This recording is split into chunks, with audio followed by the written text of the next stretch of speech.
আলহামদুলিল্লাহ আলহামদুলিল্লাহ রাব্বিল আলামিন ওয়াসসালাতু ওয়াসসালামু আলা রাসূলিহিল কারীম।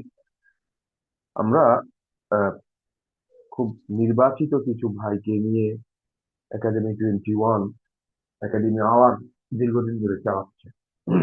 বেশ, এটা বছর পার হয়ে গেছে আর কি। এটার উদ্দেশ্য হচ্ছে যে কোরআন এবং সুন্নাহ থেকে, রাসূল সাল্লাল্লাহু আলাইহি ওয়াসাল্লামের জীবন থেকে, সিরাত থেকে, কোরআন থেকে আমাদের দৈনন্দিন জীবনের জন্য প্রয়োজনীয় যে মনস্তাত্ত্বিক শিক্ষা, যে ফিলসফি, যে সাইকোলজি, এটা বোঝা।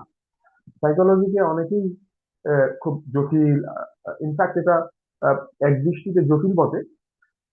অথচ এটাই হচ্ছে জীবনের দর্শন, মানুষের মূল সত্তা, মৌলিক সত্তা, অস্তিত্বের অংশ। এটাকে বাদ দিয়ে কোনো মানুষ সফল হতে পারে না। এটাকে সফল, সার্থক, এটাকে কি বলে, জীবনের সাথে সামঞ্জস্যশীল না রেখে কেউ, কোনো মানুষ, কোনো অঙ্গলে, ব্যক্তিগত কিংবা বৃহত্তর পরিসরে, সমাজের পরিসরে, ব্যবসা বাণিজ্যে কোথাও সফল হবার, সফলতা পাবার কোনো দূরতম সম্ভাবনাও নাই। অথচ এই জায়গাটা আমরা আহ, জেনে বা না জেনে আমরা অসচেতন, অথবা বুঝি কম, অথবা বুঝলেও আমরা নিজেরা অ্যাওয়ার। এই জায়গাটায় বেশ কিছুদিন ধরে আমরা এই কাজটা করছি বা করার চেষ্টা করছি আমাদের মতো করে। সাইকোলজিস্টরা একটা হলো যে বিশ্বের বিভিন্ন, বেশিরভাগ সাইকোলজিস্ট হচ্ছে নাস্তিক, আল্লাহকে বিশ্বাস করেননি। আমরা ইসলামিক সাইকোলজি এই জন্যই, ইসলামিক সাইকোলজি কথাটা ঠিক মানানসই নয়, কারণ সাইকোলজি নিজেই পৃথিবীর সমস্ত জ্ঞানই ইসলামিক। সেই ক্ষেত্রে ইসলামিক সাইকোলজি বলাটা সাইকোলজির ব্যাপারে বা জ্ঞানের ব্যাপারে আহ, সঠিক মূল্যায়ন হয় না। তো যেহেতু ডমিনেন্ট হিসাবে আহ, অবিশ্বাসী সাইকোলজি বা এমন সাইকোলজি যারা আল্লাহর অস্তিত্বে, কোনো সৃষ্টি বা স্রষ্টার অস্তিত্বে বিশ্বাসই করে না, তারাই পৃথিবীতে এখন ডমিনেন্ট, সেহেতু আমাদেরকে ইসলামিক সাইকোলজি বলতে হচ্ছে বা বলতে হয়। এই বিষয়টাই আমরা তুলে ধরতে চাচ্ছি যে আসলে সাইকোলজি বা অন্য যাই বলি, ইসলাম হচ্ছে পৃথিবীর যে কোনো নলেজই হচ্ছে ইসলামিক। ইসলামই পৃথিবীর নলেজের একমাত্র এবং একমাত্র সূত্র, উৎস, যাই বলি আমরা। আমি এই ক্ষেত্রে অত্যন্ত খুশি আজকে। আমি অনেকদিন থেকে চিন্তা করছিলাম যে বাংলাদেশ ঢাকা ইউনিভার্সিটির একজন অত্যন্ত, মানে তুখোড় ছাত্র, ভালো আলেম, বয়সে একেবারেই কম। ইনফ্যাক্ট আমার ছোট ছেলের বয়সও 33। তো সম্ভবত সেই বয়সে বা তার থেকে কম হবে। এইরকম এক, মানে উজ্জ্বল নক্ষত্র, যে সাইকোলজি নিয়ে কাজ করছে, বিশেষ করে রসুল সাল্লাহ সাল্লামের হাদিস, সুন্নাহ, যা সিরাত, বিভিন্ন আঙ্গিকে এগুলো নিয়ে প্রেজেন্ট করতেছে, এবং যেগুলো আমরা সাধারণত সেইভাবে চিন্তা করতে অভ্যস্ত নই। হাদিস মুখস্থ করি, শুনি, পড়ি, কিন্তু ওর ভেতরে যে ফিলসফিক্যাল যে অ্যানালাইসিস, জীবনের সঙ্গে তার যে সম্পৃক্ততা, তার যে ভিন্ন মাত্রিক দৃষ্টিকোণ বা দৃষ্টিভঙ্গি হতে পারে, এটাকে আমরা কিভাবে রিলেট করতে পারি, এই বিষয়গুলো নিয়ে আরিফ দীর্ঘদিন ধরে কাজ করছে। আমি আরিফকে আরিফ হিসাবে বলছি। তার কাছে অনুমতি নিয়েছি আমি এর আগেই। আর আরিফের লেখার হাতে চমৎকার, উনি বলেনও অত্যন্ত চমৎকার ভাবে, উপস্থাপনা খুব প্রাঞ্জল। আমার কাছে মনে হয়েছে যে একেবারে টু দ্য পয়েন্ট, ফোকাস, এবং তার কথা বলার ভিতরে একটা অ্যাপিলিং থাকে, বাহুল্য কথা উনি বলেন না। তো সার্বিক বিবেচনায় আমি অনেকদিন থেকে চেষ্টা করছিলাম যে আরিফকে এই প্ল্যাটফর্মে নিয়ে আসার, এবং তার সাথে আমার যতটা কথা হয়েছে, আমি আশা করছি, আশ্বস্ত হয়েছি যে বেশ কয়েকটা পর্ব আমরা তার কাছ থেকে পাবো। তো আমি আর কথা না বাড়াই, সরাসরি আরিফ কাছে চলে যাচ্ছি। আরিফ, তুমি আহ, আহ, আহ, আহ, তোমার প্রেজেন্টেশনটা শুরু করো, তবে তার আগে তোমার নিজের ব্যাপারে একটু অডিয়েন্সের সম্মুখে একটু বলে রাখো প্লিজ, আরিফ। ওকে। আসসালামু আলাইকুম স্যার। থ্যাংক ইউ স্যার এভাবে আমাকে ইন্ট্রোডিউস করে দেওয়ার জন্য।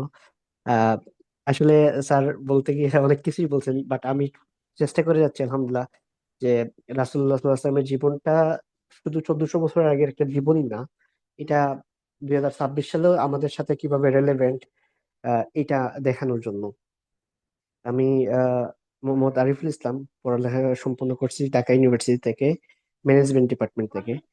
আর আমি আহ, একজন লেখক।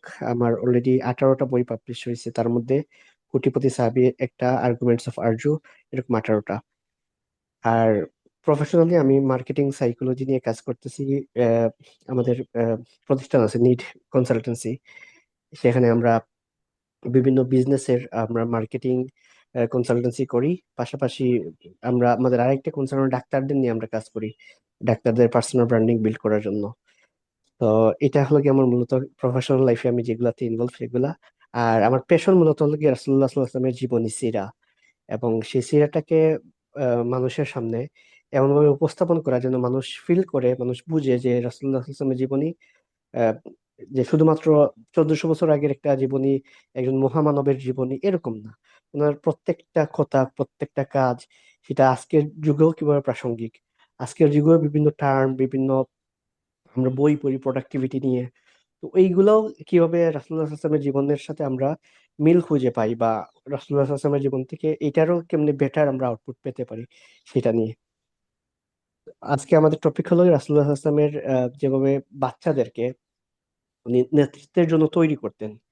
তো বাচ্চা বলতে আমরা মিন করতেছি যে রাসূলুল্লাহ সাল্লাল্লাহু আলাইহি ওয়াসাল্লামের যুগে যারা, যাদের জন্ম রাসূলুল্লাহ সাল্লাল্লাহু আলাইহি ওয়াসাল্লামের যুগে বলতে রাসূলুল্লাহ সাল্লাল্লাহু আলাইহি ওয়াসাল্লামের নবুয়তের যুগে, রাসূলুল্লাহ সাল্লাল্লাহু আলাইহি ওয়াসাল্লাম যখন ইন্তেকাল করেন তখন তারা টিনেজার্স।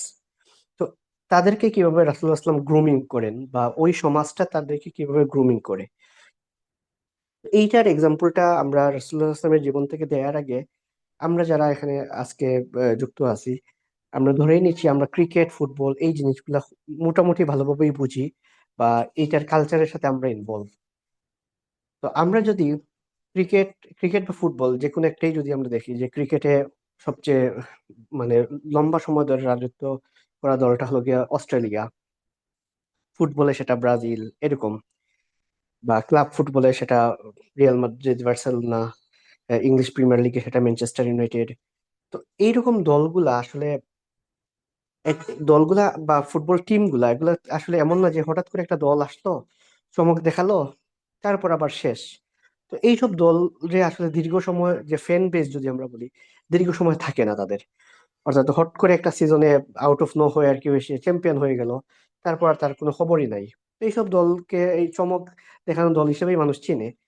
কিন্তু মানুষ যারা রেগুলার ক্রিকেট ফুটবল দেখে, তারা আসলে সব সময় কমিটেড থাকে ওইরকম দলগুলোর প্রতি যারা প্রতি বছরই তাদের একটা ইউনিক স্টাইলে মানুষকে এন্টারটেইন করতেছে, এবং তার দর্শকদেরকে এমন একটা জিনিস অফার করতেছে যে এই জিনিসটা আসলে এই যে একটা দল আসলো হট করে চমক দেখালো পরের বছর শেষ এরকম না। অর্থাৎ যারা দর্শক তারা চায় আসলে লং টার্ম একটা কমিটমেন্ট কোন একটা দলের কাছ থেকে পাওয়া। ঠিক আছে, আমার দল তো প্রতি বছর চ্যাম্পিয়ন হবে না, কিন্তু প্রতি বছর ফাইট করবে, এরকম একটা জিনিস চায় তারা। তো এরকম একটা আমরা যারা আসলে একসময় খেলা দেখতাম বা এখনো যারা খেলা দেখেন, তারা কিন্তু এইসব জায়গা থেকেই কিন্তু দলের প্রতি, দেশের প্রতি, এই ক্রিকেটের প্রতি, ফুটবলের প্রতি এরকম একটা সাপোর্ট দেন। তো এখানে সবচেয়ে লক্ষণীয় যে বিষয়টা সেটা হলো যারা এইরকম সুপার পাওয়ার থাকে বা দল হিসাবে যারা অপ্রতিরোধ্য থাকে, তারা কিন্তু আসলে একটা সিজনের দল না। তারা আসলে একটা প্লেয়ার যদি চলেও যায়, তাদের আসলে ওইরকম ইম্প্যাক্ট পড়ে না। অবশ্যই একটা বিগ প্লেয়ার কোনো একটা ক্লাব থেকে যদি চলে যায়, বা কোনো একটা দেশের একটা বেস্ট প্রজন্ম যদি চলে যায়, কিছু সময় হয়তো বা সেই দেশটা স্ট্রাগল করে, কিন্তু এরপরও কিন্তু তারা কামব্যাক করে, নতুন একটা প্রজন্ম হয়তো বা তারা গড়ে তোলে। আপনি লাস্ট 20-25 বছর যদি ক্রিকেটে অস্ট্রেলিয়া টিমের কথা দেখেন, দেখবেন যে এই টিমেরও কিন্তু উত্থান পতন আছে, কিন্তু এই লেভেলটা কিন্তু এত এরকম না যে তারা 5-7 বছর 10 বছর ধরে অবস্থা খুবই খারাপ। দেখা যায় কি তাদের একটা কনসিস্টেন্সি আছে, এবং সেই দলগুলা যে মাইটি দল হয় সেই দল হওয়ার পিছনে কিন্তু এরকম ভূমিকাটা থাকে।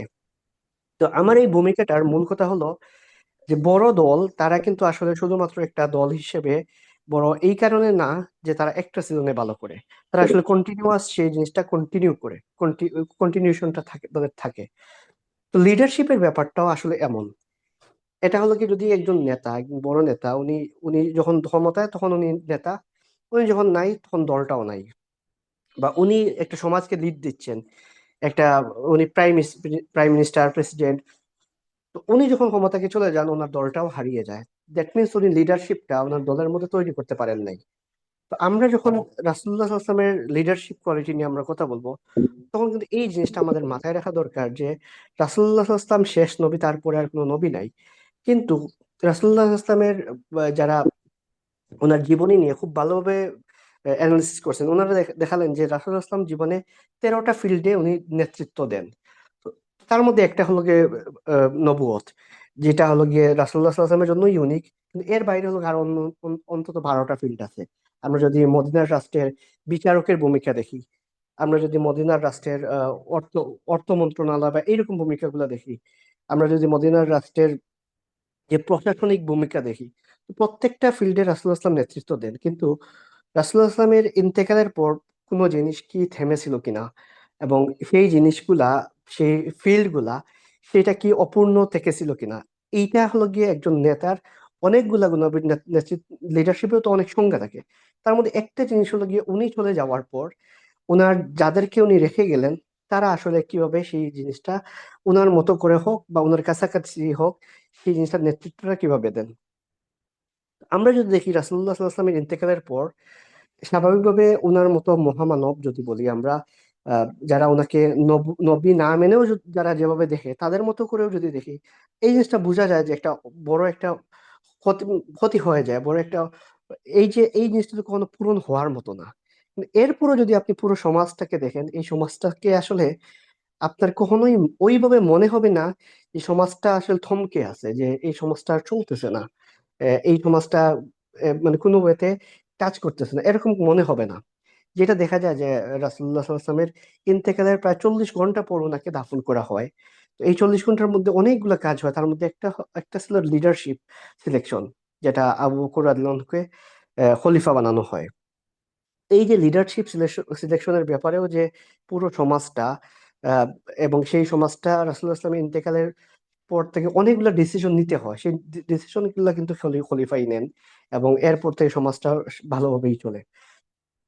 তার মানে আমাদের এখানে যে পয়েন্টটা আমরা দেখানোর চেষ্টা করলাম, যে বড় বড় টিম, বড় বড় দল, তাদের যে চিন্তাটা থাকে যে একটা দল শুধুমাত্র চমক দেখানোর জন্য আসে নাই, তারা আসলে এই জিনিসটা কন্টিনিউ করবে, সেই জিনিসটা আমরা দেখি যে একজন ভালো লিডারের সেই একটা গুণাবলীর মধ্যে এক অন্যতম, যে উনি চলে যাওয়ার পর ওনার দল বা ওনার কোম্পানি, ওনার বিজনেস, সেইটা কোন লেভেলে থাকে, সেটা যদি দেখা যায় যে আগের চেয়ে ইমপ্রুভ করছে, তখন কিন্তু এর ক্রেডিটটা কিন্তু কিছুটাও ওই আগের যে গ্রেট লিডার উনিও পান, কারণ উনি সেই কালচারটা তৈরি করে গেলেন।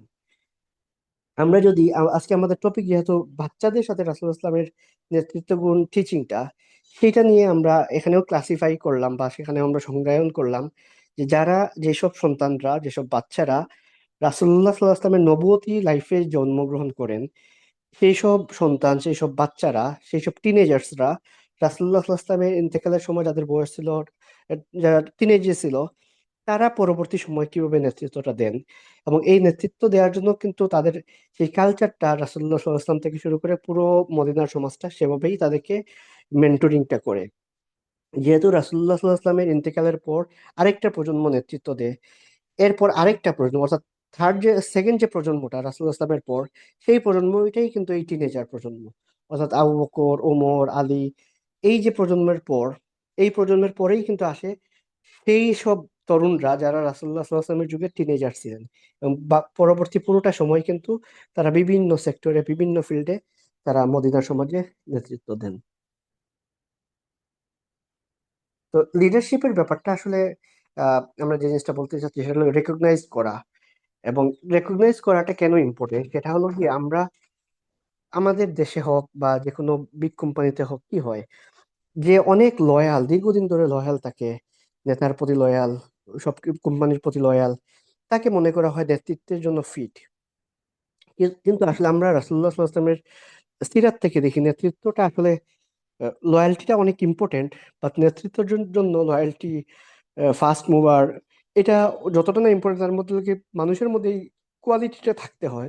একটা বিগ কোয়েশ্চন আছে যে লিডারশিপ হলো গিয়ে বাইবর্ন, নাকি লিডারশিপটা আসলে মানুষ শিখতেও পারে। তো এইটার কোয়েশ্চন আসলে বলা হয় থাকে দুটোই দুটোই হতে পারে। কেউ কেউ বলে বলে 90%ই হলো কি লিডারশিপ, যে যেটা আছে সেটা হলো কি মানুষ জন্মগতভাবেই লিডার হয়, আর 10% সেটা সে অ্যাচিভ করে। আবার কেউ কেউ বলেন না, এটা উল্টো, যে 50%-এর ক্ষেত্রে হইতে পারে মানুষ জন্মগতভাবে পায়, আর বাকি 50% মানুষ আস্তে আস্তে শিখে। কিন্তু লিডারশিপটা যে মানুষ জন্মগতভাবে পায়, সেই জিনিসটা আপনি দেখবেন ক্লাস 1-2 এর বাচ্চাদের মধ্যে 10 জন যদি বাচ্চা থাকে, তাদের মধ্যে সবার মধ্যে কিন্তু লিডারশিপ কোয়ালিটিটা নাই। একটা খেলার মাঠে তাদেরকে যদি অর্গানাইজ করে, অর্গানাইজ বা আনঅর্গানাইজ করে দেয়া হয়, এখানে দেখবেন কেউ না কেউ একজন, সে যারা সমানই মোটামুটি একই ফ্যামিলি ব্যাকগ্রাউন্ড থেকেই আসে, দেখবেন এইখানে কেউ কোনো না কোনো একজন সে লিডারশিপ স্টিক সে নিতে চায়, বা এক দুইজন সেটা নিতে চায়। তো বাচ্চাদের মধ্যে যে ঝগড়াটা যাতে যা হয়, তার অন্যতম একটা কারণ হলো গিয়ে এই লিডারশিপের ডিলেমা। তার একজনের লিডারশিপটা আরেকজন, কারণ আরেক বাচ্চাও তো তার মতো বাচ্চা, সে মানতে চায় না, বা তার ওই জিনিসটা একটা ডমিনেন্ট একটা হতে চায়। তো রাসূলুল্লাহ সাল্লাল্লাহু আলাইহি ওয়াসাল্লামের যুগে আমরা যদি দেখি লিডারশিপের ব্যাপারটাকে রাসূলুল্লাহ সাল্লাম যে বাই বর্ন কিনা, এই জিনিসটা অ্যাড্রেস করছেন কিনা, তো এটা আমরা খুবই স্পষ্টভাবে দেখি যে লিডারশিপটা যদি আসলেই ওইভাবে, যেহেতু আমরা প্রথমেই বলে নিচ্ছি এটা হলো গিয়ে দুইটাই হয়। তো আমরা কিন্তু আহ, এবং ফোকাস করতে চাই সেটা হলো কি, যে মানুষ হলো গিয়ে জন্মগতভাবেই এমন এক কিছু অ্যাট্রিবিউটস নিয়ে জন্মায়, সেই জিনিসটা আসলে সে, তার মধ্যে এই লিডারশিপ কোয়ালিটিটা তাকে তাকে অনেক বেশি অনেক বেশি থাকে এবং তাকে হেল্প করে লিডার হতে। রাসূলুল্লাহ সাল্লাল্লাহু আলাইহি ওয়াসাল্লামের একজন সাহাবী ছিলেন আবু যর গিফারি রাদিয়াল্লাহু আনহু।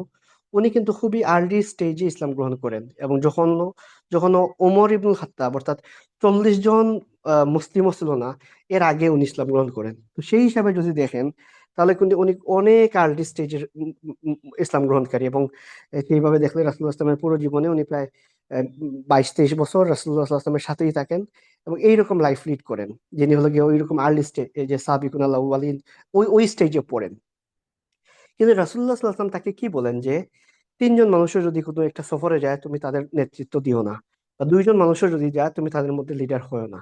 এটা কিন্তু অনেক ইম্পর্টেন্ট একটা জিনিস, যে রাসূলুল্লাহ সাল্লাল্লাহু আলাইহি ওয়াসাল্লাম জানতেন যে আবু যর গিফারি রাদিয়াল্লাহু আনহু, ওনাকে দিয়ে লিডারশিপটা হয় না। এবং কেন হয় না, এগুলো আমরা পরবর্তীতে ওনার লাইফটাতেও দেখি যে একজন মানুষ লিডার হওয়ার জন্য যে কোয়ালিটি থাকা দরকার, যে পরিমাণ তার সিম্পেথি ইমপেথি থাকা দরকার, এবং যেভাবে উনি সমাজকে বোঝা দরকার, যেভাবে বোঝা দরকার যে এটা সমাজ বাস্তবতা, সেই জিনিসটা, এটা দুর্বলতা নয়, আমরা বলবো প্রত্যেক মানুষ তো একইভাবে একইভাবে গ্রুমিং হয় না, একইভাবে তার চিন্তা করে না। সেই জিনিসটা দেখা যায় আবু যর গিফারি রাদিয়াল্লাহু আনহু, স্পেশালি উসমান রাদিয়াল্লাহু আনহুর সময়টাতে, যে প্রবলেমটা দেখা যায়, সেই প্রবলেমটাতে আমরা দেখতে পাই যে উনি আসলে সেই পরিবর্তিত সমাজটাকে উনি আসলে মেনে নিতে পারতেন না। তো এই জিনিসগুলো কিন্তু রাসূলুল্লাহ সাল্লাল্লাহু আলাইহি ওয়াসাল্লাম জানতেন। জেনে রাসূলুল্লাহ সাল্লাল্লাহু আলাইহি ওয়াসাল্লাম তাকে কি বলেন, যে তাকে লিডারশিপের জন্য বলেন যে তুমি এই লিডারশিপটা নিও না, এটা। তার মানে এখানে আমরা একটা জিনিস দেখতে পাই যে রাসূলুল্লাহ সাল্লাল্লাহু আলাইহি ওয়াসাল্লাম এই জিনিসটা রিকগনাইজ করেন যে কে সমাজের লিডার হতে পারবে এবং কে লিডার হতে পারবে না। অর্থাৎ রাসূলুল্লাহ সাল্লাল্লাহু আলাইহি ওয়াসাল্লাম যখন নেতা আছেন, তখন কিন্তু উনি আরেকজন নেতা হতে পারবে না। এই জিনিসটা বলা মানে কি, এই জিনিসটা বলার মানে হলো গিয়ে ওনাকে দামিয়ে রাখা এরকম না, বরঞ্চ ওনার সেই অ্যাট্রিবিউটস, ওনার সেই গুণ সেই নেতৃত্বের সাথে যায় না। এটা যেমন ঠিক, তেমনি রাসূলুল্লাহ সাল্লাল্লাহু আলাইহি ওয়াসাল্লাম তার যুগেও কিন্তু অনেক মানুষের হাতে নেতৃত্বের ঝান্ডা সেটাও তুলে দেন, সেটা আমরা ইনশাল্লাহ দেখবো। এখান থেকে আমরা দুইটা জিনিস বুঝলাম, একটা হলো গিয়ে নেতৃত্ব কে হতে পারবে হতে পারবে না, এই জিনিসটা নিয়েও রাসূলুল্লাহ সাল্লাল্লাহু আলাইহি ওয়াসাল্লাম যেমন কনসার্নটা ছিলেন, ঠিক তেমনি কে লিডার হতে পারবে সেটা নিয়েও রাসূলুল্লাহ সাল্লাল্লাহু আলাইহি ওয়াসাল্লাম উনি জানতেন এবং সেটা অ্যাপ্রিসিয়েট করতেন। আমরা একটা ফেমাস ঘটনা পাই, সেটা হলো রাসূলুল্লাহ সাল্লাল্লাহু আলাইহি ওয়াসাল্লাম মসজিদে নববীর মেম্বরে দাঁড়িয়ে খুতবা দিচ্ছেন। সেই সময় হাসান ইবনে আলী রাদিয়াল্লাহু আনহু উনি দৌড়িয়ে আসেন, এবং ওনার বয়স তখন 6 থেকে 7 বছর। 6 থেকে 7 বছরের একজন বেবি, আমাদের সময়ের ক্লাস 1-2 এর স্টুডেন্ট। তো এইরকম একজন বেবি যখন রাসূলুল্লাহ সাল্লাল্লাহু আলাইহি ওয়াসাল্লামের কাছে দৌড়িয়ে আসেন, তখন রাসূলুল্লাহ সাল্লাল্লাহু আলাইহি ওয়াসাল্লাম তাকে কুলে নিয়ে একটা খুবই চমৎকার একটা খুতবা দেন। এবং সেই খুতবার মূল বিষয়বস্তু ছিলেন হাসান ইবনে আলী রাদিয়াল্লাহু আনহু এবং তার সময়, পরবর্তী সময় উনি কি হবেন, সেই গুণাবলী নিয়ে। তো এখানে একটা জায়গায় রাসূলুল্লাহ সাল্লাল্লাহু আলাইহি ওয়াসাল্লাম বলেন, তাকে কুলে নিয়ে, যে আমার কুলে যে আছে সে একজন নেতা হবে, এবং মুসলিমদের মধ্যে যখন একটা দ্বন্দ্ব দেখা দিবে, সেই দ্বন্দ্বের সময় এই নেতা, অর্থাৎ আমার নাতি, সেই দ্বন্দ্বটার সমাধান সমাধান করবে। তো এখানে আমরা দেখতে পাই যে রাসূলুল্লাহ সাল্লাল্লাহু আলাইহি ওয়াসাল্লাম, যে ওনার নাতি হাসান ইবনে আলী রাদিয়াল্লাহু আনহু, ওনার যে নেতৃত্বের ব্যাপারটা, সেই নেতৃত্বের ব্যাপারটাকে উনি ভ্যালিডেশন দিলেন। এবং এমন না যে ওনাকে এমন কিছু বললেন যে জিনিসটা আমরা দেখি যে একজন নেতার পর মানে অমুককে নেতা মানো, এরকম না। উনি একটা প্রেডিকশন দিলেন যে এরকম একটা সিচুয়েশন আসবে, যে সিচুয়েশনে হাসান ইবনে আলী উনি এমনটা করবেন। তো উনি কি করছিলেন, এটা অনেক ইম্পর্টেন্ট। সেটা হলো উনি কিন্তু, যদি আপনি দেখেন যে লিডারশিপটা, উনি কি ও, দীর্ঘ সময় খলিফা ছিলেন কিনা, দেখা যায় উনার খিলাফতের সময়টা ছিল মাত্র 6 মাস। তো ওনার মূল রুলটা কি ছিল? মূল রুলটা ছিল যে যখনই তৃতীয় খলিফার ইন্তেকাল হয় উসমান রাদিয়াল্লাহু আনহুর, তখন কিন্তু খিলাফতটা, মুসলিম খিলাফতটা কাইন্ড অফ দুইটা পার্টে ভাগ হয়ে যায়। একটা হলো গিয়ে কুফা কেন্দ্রিক, যেটার নেতৃত্ব দেন আলী রাদিয়াল্লাহু আনহু, আর আরেকটা সিরিয়ার দামেস্ক কেন্দ্রিক, যেটা নেতৃত্ব দেন মুয়াবিয়া রাদিয়াল্লাহু আনহু। তো এই দুইটা পার্টি, এবং এই দুইটা পার্টি এমন না যে শুধু দুইটা শহর, দুইজন সাহাবী, এই দুইটা পার্টি আসলে দিন শেষে দেখা যায় যে দুইটা আসলে দলেরই প্রতিনিধিত্ব করে। এখন যেমন আমি সবসময় বলি, আসলে আমরা যদি সাহাবীদের বা রাসূলুল্লাহ সাল্লাল্লাহু আলাইহি ওয়াসাল্লামের যুগে ইসলামের রাজনীতিটা বুঝতে চাই, সেটা আসলে আইডিয়াল সিনারি হলো গিয়ে রাসূলুল্লাহ সাল্লাল্লাহু আলাইহি ওয়াসাল্লাম, আবু বকর, ওমর, উসমান রাদিয়াল্লাহু আনহুম, এই সময়টা। কিন্তু যেটা হলো কি, আমরা যেই সময়টাতে আছি, আমরা 2026 সালে যে সময়টা আছে, সেই সময়টা আসলে বুঝতে হলে আপনি অবশ্যই সেই সময়টা বুঝতে হবে, যেটা হলো আলী রাদিয়াল্লাহু আনহু এবং মুয়াবিয়া রাদিয়াল্লাহু আনহু। এখন দেখেন, বাংলাদেশের রাজনৈতিক কনটেক্সটে দেখেন, ইসলামী দল তো একটা না, অনেকগুলো ইসলামী দল আছে, এবং কোনোটা দলই আসলে তাদের আইডিওলজি বলেন, তাদের প্রচারণা বলেন, সবকিছু বলেন, কোনোটাতে বলতেছে না যে আমরা কম ইসলামিক আর ওরা একটু বেশি ইসলামিক। তো সবাই কিন্তু ইসলামের দাবিদার, বা সবাই কিন্তু ইসলামী দল ওই ওই জায়গাটা থেকে কেউ কাউকে কম ইম্পর্টেন্ট মনে করে না। তো এইরকম যখন হয়, অর্থাৎ যখন ইসলামী দলের মধ্যেও যখন বিরোধী দল থাকে, তখন আসলে এই জিনিসটা আসলে পুরো সিনারিওটা কেমন দাঁড়ায়। তো এইসব ব্যাপারগুলো আসলে প্রপারলি বোঝার জন্য আমাদের ওই সময়ের পলিটিক্সটা আসলে না বুঝলে আমরা আসলে ওই যে একটা আইডিয়ালিজমের মধ্যেই থাকবো, ওই চর্চাটাই তো করবো। কারণ রাজনীতি বুঝতে হলে যে জিনিসটা আমার কাছে সবচেয়ে ইম্পর্টেন্ট মনে হয়, সেটা হলো গিয়ে ওই সময় পাওয়ার পলিটিক্স, পাওয়ার ডাইনামিক্স, এবং ওই সময়ের আসলে সরকারি দল যেমন বুঝতে হবে, তেমনি বিরোধী দলটাও বুঝতে হবে। তো দেখা যায় যে আবু বকর রাদিয়াল্লাহু আনহুর সময় তখন কিন্তু আসলে দল বলতে কোনো কিছুই ছিল না। তখন একটাই দল, সবাই একইভাবে একই খলিফার আনুগত্য করতেছেন। কিন্তু যখন সব দুইটা দল বা দুইটা পার্টি, দুইটাই ইসলামিক, দুইজনই আসলে আল্লাহর আইন জমিনে বাস্তবায়ন করার কথা বলতেছেন, এবং দুই দলের এন্ড মূলত কাইন্ড অফ কাছাকাছি, 99% বা 95% ক্ষেত্রে মিল মিল পাবেন তাদের মধ্যে সবকিছুই। তো এইসব ব্যাপারগুলো আসলে কিভাবে ডিল হতো, এইটা আসলে প্রপারলি পলিটিক্সটা বুঝতে হলে ওই সময়ের পলিটিক্স, পলিটিক্যাল ডিসিশন, ওই জিনিসটা না বুঝলে আসলে যে আমরা যে পলিটিক্যাল আইডিয়ালিজমে বসবাস করছি, সেই জিনিসটা আমরা প্রপারলি আসলে আমরা রিলেট করতে পারবো। এজন্য মনে হবে যে সাহাবীদের সময় তো এরকম ছিল না, বা ওইটা ছিল না, কিন্তু আসলে ওই সময়টাতে কিভাবে ডিল হয়, সেটা একটা এক্সাম্পল। তো মুসলিমদের অবস্থা, মুসলিমদের নেতৃত্বটা যখন এই লেভেলে চলে যায়, যেই লেভেলটাতে আসলে আহ, এটাতে অনেক অকারেন্স তো ঘটেই, মানে মানে মসজিদের মিম্বারে খুতবা থেকে শুরু করে, মসজিদের মিম্বারে খুতবাটা আসলে আমাদের কাছে কি মনে হয়, যে মসজিদের আমরা অনেক সময় শুনি না যে মসজিদের জুমার খুতবা বা খুতবার সময় অমুককে গালাগালি করা হতো, বা খুতবার সময় আসলে অমুক সাহাবীর নামে কুচ্চার রটনা হতো। এটা আসলে আমাদের সময় মনে হয় যে আসলে এরকম একটা পবিত্র জায়গায়, পবিত্র সময় এরকম কিছু করা হতো, এটা কিভাবে সম্ভব? কিন্তু আপনি সমাজ বাস্তবতায়, মানে একটা জুমার খুতবা সমাজ বাস্তবতায়, খুতবাটা ছিল আসলে কি? আমাদের সময় দেখেন, জুমার খুতবাটাকে একদম টোটালি রাখা হলো কি হিসাবে, একটা রিলিজিয়াস একটা ভাষণ হিসেবে, যে জুমার খুতবা একদম রিলিজিয়াস, যেসব কথাবার্তা আছে সেই সব কথাবার্তা থাকবে। আর কোনো রাজতান্ত্রিক কোনো দল বা ওইরকম দল যদি থাকে ক্ষমতায়, তারা কি করবে, একটা প্রেসক্রিপশন দিয়ে দিবে, ওই জিনিসগুলো আলোচনা করেন। কিন্তু দিন শেষে আসলে জুমার খুতবাটা তো শুধুমাত্র একটা একটা প্রেসক্রিপশন না।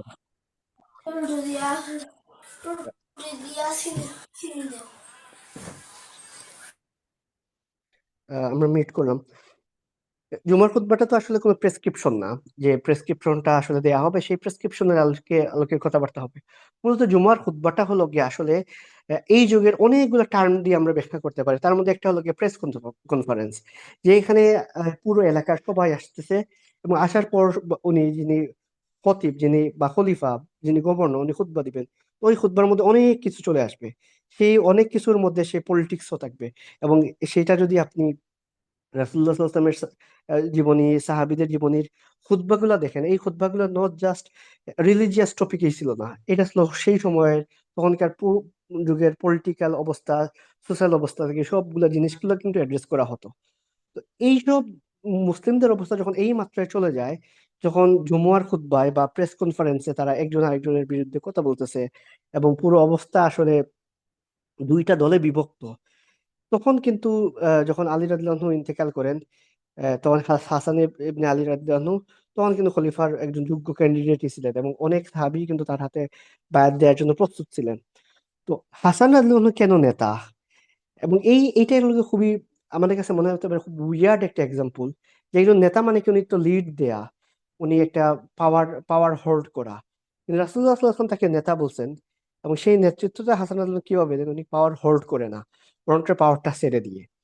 যখন মুসলিমরা হলো কি বিভক্ত, তখন হাসান রাদিয়াল্লাহু আনহু সেই খলিফা হওয়ার সুযোগটা যে পান, ওনার অলরেডি একটা সাপোর্ট ছিল, কুফাতে সবাই উনাকে সাপোর্ট করতো, সিনিয়র অনেক সাহাবী উনাকে সাপোর্ট করতেন, রাসূলুল্লাহ সাল্লাল্লাহু আলাইহি ওয়াসাল্লামের আহলে বায়াত হওয়ার কারণে আর অন্যান্য মানুষও তো উনাদেরকে সাপোর্ট করতো। তো এই জায়গা থেকে উনি যদি খলিফা হতে চাইতেন, বা যেটা উনি 6 মাস রুল করেন সেটা যদি আরো দীর্ঘ দীর্ঘমেয়াদে করতে চাইতেন, উনাকে আসলে কেউ বাধাও দিত না, বরং একটা ওনার অলরেডি একটা সাপোর্ট ছিলই। তো ওই জায়গা থেকে উনি কি করেন, যে মুসলিম উম্মাহর স্বার্থে উনি হলো গিয়ে সেই জিনিসটাকে রিজাইন করেন। তো রাসূলুল্লাহ সাল্লাল্লাহু আলাইহি ওয়াসাল্লাম যে ওনাকে নেতা বলেন, সেই নেতা হওয়াটা যে লিড দেয়া না, বরং ছেড়ে দেয়া কেউ যদি নেতা বলে, এবং রাসূলুল্লাহ সাল্লাল্লাহু আলাইহি ওয়াসাল্লাম কি বলেন, যে মুসলিমরা যখন দুই গ্রুপে বিভক্ত থাকবে, তখন আমার এই ছেলে আমার এই নাতি তাদেরকে একত্রিত করবে। এই যে একটা মুসলিমরা যখন বিভক্ত, এবং এই বিভক্তিটা যদি আরো লম্বা লম্বা হতো, তখন কিন্তু দেখা যেত যে যে জিনিসটা পরবর্তী সময় হলো, যে আব্বাসী খিলাফত এবং উমাইয়া খিলাফত একই সাথে একই সময় মুসলিম বিশ্বে দুইটা খেলাফত পাশাপাশি রুল করতেছে, এবং দিন শেষে দেখা যাচ্ছে তারা তাদের মধ্যে ফাইট করতেছে। ওই জিনিসগুলো কিন্তু আস্তে আস্তে হতো, কারণ যখন হাসান ইবনে আলী বা এই সাহাবীদের প্রজন্মটা পার হতো, তখন ঠিকই কিন্তু এই দুইটা খেলাফত যেটা ছিল, যে আলী রাদিয়াল্লাহু আনহুর আন্ডারে যেটা কুফা, আর মুয়াবিয়া রাদিয়াল্লাহু আনহুর আন্ডারে যেটা দামেস্কে। তো এই জিনিসগুলো দেখা যেত এক সময় ওনাদের ইন্তেকালের পর, ওনাদের জীবদ্দশায়ও তো হয়, ওনাদের ইন্তেকালের পর সেই জিনিসটা, যে বিরোধী দলীয় রাজনীতিটা, দমন নিপীড়নের রাজনীতি ওইভাবেই চলতো। তো এই জায়গায় ক্রেডিটটা হলো কি হাসান ইবনে আলী রাদিয়াল্লাহু আনহুর, যে উনি এই জিনিসটাকে রিজলভ করেন। তার মানে এখানে আমরা দেখি যে রাসূলুল্লাহ সাল্লাল্লাহু আলাইহি ওয়াসাল্লাম তার নাতির ব্যাপারে যে ভবিষ্যৎবাণী করেন, সেই ভবিষ্যৎবাণীরও কিন্তু একটা ফল আসে, যেটা হলো গিয়ে উনি ক্ষমতা থেকে রিজাইন করার মাধ্যমে। এইটা হলো কি একটা পলিটিক্যাল নেতৃত্বের একটা এক্সাম্পল। এর বাইরে আমরা লিডারশিপটা তো শুধুমাত্র পলিটিক্সে না, পলিটিক্সের বাইরেও তো লিডারশিপটা থাকে।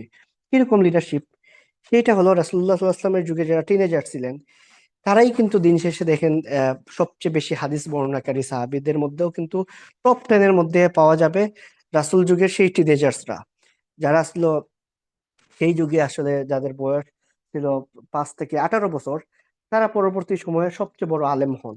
তো আমরা যদি এখানে কয়েকজনের নাম বলি, তার মধ্যে একজন হলো আব্দুল্লাহ ইবনে আব্বাস রাদিয়াল্লাহু আনহু, আব্দুল্লাহ ইবনে উমর রাদিয়াল্লাহু আনহু, আনাস ইবনে মালিক রাদিয়াল্লাহু আনহু, জাবির ইবনে আব্দুল্লাহ রাদিয়াল্লাহু আনহু, এবং আবু সাঈদ খুদরি রাদিয়াল্লাহু আনহু। এই 4-5 জন যেসব সাহাবীরা আমরা যাদের নাম নিলাম, তারা দেখবেন টপ 10 বা টপ 15 সাহাবীদের মধ্যে অন্যতম, যারা সবচেয়ে বেশি হাদিস বর্ণনা করেন। তো এই টিনেজার্সদের মধ্যে রাসূলুল্লাহ সাল্লাল্লাহু আলাইহি ওয়াসাল্লাম কিভাবে তাদের নার্চারিং করেন, এটাও কিন্তু প্রত্যেকের সাথে রাসূলুল্লাহ সাল্লাল্লাহু আলাইহি ওয়াসাল্লামের পার্সোনাল কনভারসেশন আছে। আব্দুল্লাহ ইবনে আব্বাস রাদিয়াল্লাহু আনহুর সাথে রাসূলুল্লাহ সাল্লাল্লাহু আলাইহি ওয়াসাল্লাম উনার সাথে উঠে চড়িয়ে দীর্ঘ পথ পাড়ি দেন, এবং সেই পথে উনি রাসূলুল্লাহ সাল্লাল্লাহু আলাইহি ওয়াসাল্লাম তাকে অনেকগুলো উপদেশ দেন, সেগুলো আসলে খুবই সুন্দর একটা হাদিস আছে, যেটাতে রাসূলুল্লাহ সাল্লাল্লাহু আলাইহি ওয়াসাল্লাম অনেকগুলো কথা বলেন, এবং যেটা বলা হয়ে থাকে আমাদের সময় যে মোটিভেশনাল উক্তি। তার মধ্যে থেকেও যদি আপনি জাস্ট এই একটা হাদিসই যদি ভালোভাবে পড়েন, দেখবেন এর চাইতে মোটিভেশনাল লাইন আর কি হতে পারে। তো এইরকম ছিল রাসূলুল্লাহ সাল্লাল্লাহু আলাইহি ওয়াসাল্লামের তার সাহাবীদের সাথে নার্চারিং এর একটা ওয়ে। তো রাসূলুল্লাহ সাল্লাল্লাহু আলাইহি ওয়াসাল্লাম সেই তার চাচাতো ভাই আব্দুল্লাহ ইবনে আব্বাস, ওনার জন্য উনি দোয়া করেন, যে আল্লাহ যেন ওনাকে হিকমত এর শিক্ষা দান করেন, এবং আল্লাহ যেন তাকে এমন জ্ঞান দান করেন যেটা হলো গিয়ে উনি যেন কোরআনের তাফসির করতে পারেন। তো আমরা যদি কোরআনের তাফসির করার জন্য সবচেয়ে প্রসিদ্ধ হলেন গিয়ে রইসুল মুফাসসিরিন বলা হয় আব্দুল্লাহ ইবনে আব্বাস রাদিয়াল্লাহু আনহুকে। তারপর আব্দুল্লাহ ইবনে ওমর রাদিয়াল্লাহু আনহু, উনি ছিলেন সাহাবীদের মধ্যে যারা সবচেয়ে বেশি হাদিস বর্ণনা করেন, তাদের মধ্যে অন্যতম আব্দুল্লাহ ইবনে ওমর রাদিয়াল্লাহু আনহু। আনাস ইবনে মালিক রাদিয়াল্লাহু আনহু তাদের মধ্যে অন্যতম, যিনি আসলে রাসূলুল্লাহ সাল্লাল্লাহু আলাইহি ওয়াসাল্লামকে প্রায় 10 বছর তাকে সার্ভ করেন। 10 বছর রাসূলুল্লাহ সাল্লাল্লাহু আলাইহি ওয়াসাল্লামের সেক্রেটারির মতো উনি ছিলেন, এবং রাসূলুল্লাহ সাল্লাল্লাহু আলাইহি ওয়াসাল্লামের প্রত্যেকটা কাজ, ওনার বয়স তখন ছিল মাত্র 10 বছর, ওনার মা তাকে রাসূলুল্লাহ সাল্লাল্লাহু আলাইহি ওয়াসাল্লামের কাছে নিয়ে যান, এবং উনি সেই 10টা বছর রাসূলুল্লাহ সাল্লাল্লাহু আলাইহি ওয়াসাল্লামের সাথে থাকেন, এবং প্রত্যেকটা ইনফরমেশন জানতেন রাসূলুল্লাহ কখন কি করতেন, এবং স্পেশালি রাসূলুল্লাহ আসলামের শারীরিক বর্ণনা থেকে শুরু করে উনি রুটিনের বর্ণনা, ম্যাক্সিমাম জিনিসগুলোই কিন্তু আনাস ইবনে মালিক রাদিয়াল্লাহু আনহু উনার কাছ থেকে পাওয়া যায়। তো এইটা কেন ইম্পর্টেন্ট আমাদের কারণে, যে শুধুমাত্র আনাস ইবনে মালিক রাদিয়াল্লাহু আনহু উনার কেস স্টাডিটা আমরা দেখি, যে এই যুগে একজন বড় নেতা, যিনি পলিটিক্যাল নেতা হতে পারেন, রিলিজিয়াস নেতা হতে পারেন, সেই বড় নেতার উনি উনার যে আমরা যেটা বলি খাদেম বলি, বা আমরা যদি বলি সেক্রেটারি বলি, এরকম 10 বছর বয়সী একজনকে আসলে উনি কি কাজ দেন? সাধারণত উনি তাকে ওই যে ওনার ব্যাগ ব্যাগ বহনের দায়িত্ব, ওনার জুতা বহনের দায়িত্ব, এগুলাই দেন। কিন্তু আনাস ইবনে মালিক রাদিয়াল্লাহু আনহুর সাথে রাসূলুল্লাহ সাল্লামের সম্পর্কটা কিন্তু তার চেয়ে অনেক ডিপ ছিল। উনি রাসূলুল্লাহ সাল্লামকে বিভিন্ন কোয়েশ্চন করতেন, রাসূলুল্লাহ সাল্লাম সেগুলোর জবাব দিতেন, এবং যেভাবে উনি রাসূলুল্লাহ সাল্লামের সাথে ইন্টেলেকচুয়ালি এঙ্গেজড হতেন, সেইটা ছিল আসলে এবং ইন্টেলেকচুয়ালি একজন সাহাবী এঙ্গেজ কখন হবেন? যখন আপনি সেই স্পেসটা তৈরি করে দিবেন। আপনার বাসায় যদি একজন 10-12 বছর বয়সী একজন কাজের লোক থাকে, যে যে আসলে ওইভাবে আমরা চিন্তা করলে ক্লাস 6-7-এ পড়ার কথা, সে আসলে আপনাকে কি প্রশ্ন করবে যে বাজার কি আনবো, এটা লাগবে কিনা, এই টাইপের। সেই মানুষটা, সেই ছেলেটা যদি আপনাকে বারবার অনেক ধরনের ইন্টেলেকচুয়াল কোয়েশ্চেন করে, তারপরে বুঝতে হবে সেই জিনিসটাকে আপনি প্রশ্রয় দিচ্ছেন বা সেই জিনিসটাকে আপনি অ্যাপ্রিসিয়েট করতেছেন। এই জন্য কিন্তু তার মধ্যে এই কোয়েশ্চেন করার একটা টেন্ডেন্সি আছে, এবং সেটা আপনি সলভ করার বা তাকে তার তৃষ্ণাটা সেটা মেটানোর চেষ্টা করতেছেন। তো এইখানেও আমরা দেখি যে কেউ যদি আপনাকে এইরকম কোয়েশ্চেন করতে পারে, তার মানে আপনি বিহাইন্ড দ্য সিন তাকে সেই সুযোগটা করে দিচ্ছেন। আনাস ইবনে মালিক রাদিয়াল্লাহু আনহু উনি এতটা রাসূলুল্লাহ সাল্লাল্লাহু আলাইহি ওয়াসাল্লামের কাছে অ্যাক্সেসিবল কিভাবে হলেন? কারণ রাসূলুল্লাহ সাল্লাম নিজেই তাকে সেই অ্যাক্সেসটা দেন, এবং সেই অ্যাক্সেসটা উনি এমন ভাবে দেন যে বলা হতো যে উনি এমন ভাবে উনি রাসূলুল্লাহ সাল্লামের ঘরের মধ্যে যেতে পারতেন, যে এই জিনিসটা অন্য অনেক সাহাবী ওনার বয়সের কারণে অনেক অনেক সাহাবী এটা পারতেন না। তো এই জিনিসটা আসলে আমরা যদি দেখি যে রাসূলুল্লাহ সাল্লাল্লাহু আলাইহি ওয়াসাল্লাম প্রত্যেকটা কাজ কিন্তু পারপাসফুল ছিল। তো এর ফলে যে রাসূলুল্লাহ সাল্লামের যে ইনফরমেশনটা, যেটাতে দেখা যায় অন্যান্য অনেক সাহাবী অন্যান্য কাজে ব্যস্ত, তো ঠিকই কিন্তু এইসব সাহাবীরা কিন্তু রাসূলুল্লাহ সাল্লামের হাদিসটা প্রিজার্ভ করেন, রাসূলুল্লাহ সাল্লামের অ্যাক্টিভিটিটা তারা প্রত্যেকটা জিনিস খুব কাছ থেকে মনিটর করেন, খুব খুব কাছ থেকে দেখেন যে রাসূলুল্লাহ সাল্লাম কি করতেছেন। আমরা যদি আরেকটা এক্সাম্পল দেখি, সেটা হলো জাবির ইবনে আব্দুল্লাহ রাদিয়াল্লাহু আনহুর ঘটনা। সেই ঘটনায় আমরা কি দেখি যে জাবির ইবনে আব্দুল্লাহর বাবা যখন ইন্তেকাল করেন উহুদ যুদ্ধে, তো উনি ইন্তেকাল করার সময় কিন্তু উনি অনেক ঋণ রেখে যান, এবং ওনার 9 জন মেয়ে ছিল এবং মাত্র একজন ছেলে। তো আমাদের সমাজে কি দেখি যে কেউ যদি আহ কারো যদি বাবা না থাকে, একমাত্র ছেলে থাকে, তার উপর সংসারের অনেক চাপ থাকে, অনেক বোঝা থাকে সংসারের। তো সেই জাবির ইবনে আব্দুল্লাহ রাদিয়াল্লাহু আনহু, ওনার ক্ষেত্রে দেখা যায় উনি ওনার যখন এইরকম একটা সিচুয়েশন হয়, ওনার বাবা উহুদ যুদ্ধে শাহাদাত বরণ করেন, তখন পুরো সংসারের বোঝা ওনার উপরেই আসে, এবং উনি তখন একটা বিয়েও করেন। তো যে বিয়েটা ছিল মানে সাধারণত সবাই তো প্রথম বিয়েটা অন্তত যারা আনমেরিড তাকেই করে। তো উনি দেখা যায় ওনার চেয়ে বয়সে বড় একজন ডিভোর্সড অথবা বিধবা এমন একজনকে বিয়ে করেন। তো রাসূলুল্লাহ সাল্লাল্লাহু আলাইহি ওয়াসাল্লাম তাকে জিজ্ঞেস করেন যে তুমি কি কারণে করছো? তখন জাবির ইবনে আব্দুল্লাহ উনি পুরো জিনিসটা এক্সপ্লেন করেন। তো এক্সপ্লেন করার পর রাসূলুল্লাহ সাল্লাল্লাহু আলাইহি ওয়াসাল্লাম হাসেন, এবং ওনাকে আসলে সাথে যে উটটাতে চড়ে আসছিলেন জাবির ইবনে আব্দুল্লাহ, সেই উটটা কিনতে চান, যে তোমার উটটা কি আমার কাছে বিক্রি করবা কিনা। তখন জাবির ইবনে আব্দুল্লাহ বললেন যে না, আমার তো সম্বল বলতে এই একটা উটই আছে, আমি এটা কিভাবে বিক্রি করতে পারি। তখন রাসূলুল্লাহ সাল্লাম বারবার বলার পর তখন উনি রাজি হলেন যে হ্যাঁ, উটটা বিক্রি করব। তখন রাসূলুল্লাহ সাল্লাম যখন কিনতে চাইলেন, তখন তো উনি ভাবছিলেন উটের দাম তো আসলে অনেক দাম। তখন উনি রাসূলুল্লাহ সাল্লাম বললেন যে ঠিক আছে, তাহলে 1 দিরহাম বা 1 দিনার দেই। তখন তো উনি অবাক যে একটা উটার দাম, উটটা যেহেতু বিক্রি করব, তো এটা 1 দিরহামে 1 দিনারে কিভাবে হবে। তো উনি দাম বাড়াইতে বাড়াইতে এমন একটা দামে নিয়ে গেলেন, এটা মানে যেটা আসলে উটের একটা অ্যাকচুয়াল প্রাইস। তো রাসূল হাসান তার সাথে এমন কমফোর্ট জোনটা দেন, যে যে কারণে উম, উনি নেগোশিয়েটও করতে পারেন। তো এই এই একটা হাদিস বা এই একটা ঘটনা থেকে আলেমগণ আসলে অনেকগুলা ব্যাখ্যা বের করেন যে যিনি বিক্রেতা বা যিনি ক্রেতা, উনি কি পণ্যের আহ, দরদাম করতে পারবেন কিনা। তো এটা এটা একটা ক্লিয়ার একটা এক্সাম্পল যেখানে পণ্যের দরদাম করা নিয়ে। এই ঘটনাতে আমরা দেখি যে রাসূলুল্লাহ সাল্লাল্লাহু আলাইহি ওয়াসাল্লাম সেই উটটা ওনার কাছ থেকে কিনে নেন। কিনে নেওয়ার পর ওনাকে বলেন যে তুমি তাহলে আর উটটা নিতে আইসো, যে আমরা মদিনায় পৌঁছার পর, বা উটটা দিতে আইসো, টাকা নিয়ে যাইও। যখন জাবির ইবনে আব্দুল্লাহ রাদিয়াল্লাহু আনহু উটটা দিতে আসেন, টাকা নিয়ে যাইতে আসেন, তখন রাসূলুল্লাহ সাল্লাল্লাহু আলাইহি ওয়াসাল্লাম তাকে টাকাটাও দিয়ে দেন, উটটাও দিয়ে দেন। তো এই একটা ঘটনা থেকে আমরা কি দেখি যে রাসূলুল্লাহ সাল্লাল্লাহু আলাইহি ওয়াসাল্লাম জানতেন সেই ছেলেটা আসলে পরিবারের উপার্জন উপার্জনক্ষম একমাত্র ব্যক্তি, এবং তার 9 জন বোনকে তার মেনটেন করতে হয়। তার বাবার ঋণের বোঝা আছে তার মাথায়, তার আসলে ঋণটা লাঘব করা দরকার। এবং সেই ছেলেটারও তো একটা আত্মসম্মান আছে, যে রাসূলুল্লাহ সাল্লাল্লাহু আলাইহি ওয়াসাল্লাম তাকে কিন্তু শেখান নাই, ঠিক আছে আহ, তোমার বাবার ঋণ আছে, আমি টাকা দিয়ে দেই, এই ঋণটা তুমি মুক্তি পেয়ে যাও। বরঞ্চ উনি তার সাথে উট নিয়ে যেই কাজটা করেন, তা দেখা যায় পরবর্তীতে রাসূলুল্লাহ সাল্লাল্লাহু আলাইহি ওয়াসাল্লাম তাকে আসলে মূলত দান করতেই চাইছিলেন, তাকে হেল্প করতে চাইছিলেন, কিন্তু হেল্পটা এমন ভাবে করেন যেন সেই ছেলেটা, সেই জাবির ইবনে আব্দুল্লাহ রাদিয়াল্লাহু আনহু, যার বয়সটা তখনও আসলে অনেক কম ছিল, 13-14 বছর ছিল, সেই ছেলেটা তখনও কিন্তু এমন একটা ফিল পায় যে নিজের উট বিক্রি করে উটের টাকাও পায়, উটটাও আবার রাসূলুল্লাহ সাল্লাল্লাহু আলাইহি ওয়াসাল্লামের কাছ থেকে গিফট পায়। এইরকম ঘটনাটা কিন্তু রাসূলুল্লাহ সাল্লাল্লাহু আলাইহি ওয়াসাল্লামের নেতৃত্বে গুণের অন্যতম একটা জিনিস, যে উনি যে 12-14 বছরের যে ছেলে, যার ইতিমধ্যে যার বাবা ইন্তেকাল করেন, এবং যার সংসারে উনি নিজেই নেতৃত্বটা দিচ্ছেন, সেই সংসারের খরচ যোগানোর জন্য, সেই সংসারে হেল্প করার জন্য রাসূলুল্লাহ সাল্লাল্লাহু আলাইহি ওয়াসাল্লাম সরাসরি তাকে হেল্প না করে এমন ভাবে হেল্প করেন যার কারণে সেই জাবির ইবনে আব্দুল্লাহ রাদিয়াল্লাহু আনহু ওনার ব্যক্তিত্বটাও অক্ষুণ্ণ থাকে, এবং উনি যেন কোনো ওয়েতে নিডি ফিলটা না করেন, এবং আরো যেন এটাতে মোটিভেটেড না হন, ঠিক আছে তুমি, আমি যেমন তোমাকে দান করলাম, দেখো আরো বড় বড় সাহাবীর কাছে যাও, ওসমানের কাছে যাও, আব্দুর রহমান ইবনে আউফের কাছে যাও, তাদের কাছে গিয়ে বললো, তাদের কাছে বললেই তো তারা টাকা দিয়ে দিবে। এইভাবে কিন্তু সেই সমাজটাতে রাসূলুল্লাহ সাল্লাল্লাহু আলাইহি ওয়াসাল্লাম অপারেট করেন নাই। আমাদের যুগে আমরা সাধারণত কি করি, কেউ যদি আমাদের কাছে সাহায্য চাইতে আসে, আমরা তাকে সাহায্য করি, সাহায্য করার পর বলি যে ঠিক আছে অমুক তো অনেক বড় কোম্পানির অফিসার, তার কাছে যাও, তার কাছে গেলে তুমি সাহায্য পাবা। একটা আছে জেনুইন সাহায্য করা, যেটা আসলে যখন মানুষ অনেক বিপদেই আছে, তার অনেক ফ্যামিলি, তার বাবা মা অসুস্থ, টাকা লাগবে, তখন তো তাকে আপনি কোনো স্কিল শিখে কিছু করতে পারবেন না। এইসব জেনুইন কেসে ঠিক আছে, কিন্তু জাবির ইবনে আব্দুল্লাহ রাদিয়াল্লাহু আনহুর কেসটা কি, ওনার ওনার যেই ওনার যে রুলটা, সেটা তো একদিনে সমাধান হয়ে যাবে এমন না। ওনার দরকারটা হলো গিয়ে লাইফ লং টিচিং, যে লাইফ লং টিচিংটার কারণে উনি যেন ডিপেন্ডেন্ট না হন। তো রাসূলুল্লাহ সাল্লাল্লাহু আলাইহি ওয়াসাল্লাম ওনার সাথে এমন একটা কাজ করেন, যে কাজটার ফলে উনি কিন্তু ডিপেন্ডেন্ট কারোর প্রতি হবেন, বা উনি যে আরো বড় বড় সাহাবীর কাছে রাসূলুল্লাহ সাল্লাল্লাহু আলাইহি ওয়াসাল্লামের রেফারেন্সে উনি টাকা চাইতে যাবেন, সেটাও যাচ্ছেন না, বিকজ অফ রাসূলুল্লাহ সাল্লাল্লাহু আলাইহি ওয়াসাল্লাম তাকে এমন একটা গুণ শেখান, সেই গুণের কারণে উনি চাইলেও আসলে যাইতে পারবেন না।